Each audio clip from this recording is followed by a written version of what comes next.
Hello everybody, and today I'm going to be showing you how to make the lowercase d with the Rubik's Twist 24 blocks. So, the letter lowercase d. Alright, so what you're going to do is you're going to turn the first block 2 times. And then you're going to make it face like this.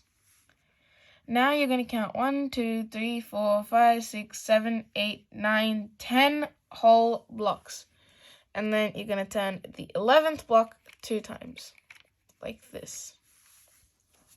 Now what you're going to do is you're going to count 1, 2, 3 along the bottom, and then turn the 4th block upwards. Like that. Now count 1, 2 there, 1, 2, and then turn this 3rd block like away from you, or like that way.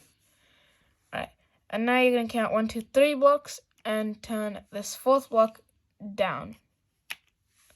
Like that. Now you're going to count 1, 2 blocks, and turn this 3rd block towards the right hand side like this, and this won't match up, but don't worry, we'll fix that soon. And turn this final block at the end 2 times, and there you go, you have a capital letter D. I'm just going to adjust this. Alright, there you go, you have the lowercase letter D. And yeah, that's pretty much it for this video, guys. If you liked it, please make sure to hit the like button, which is right down below, as well as the subscribe button, which is right next to it. And goodbye, see you in my next video.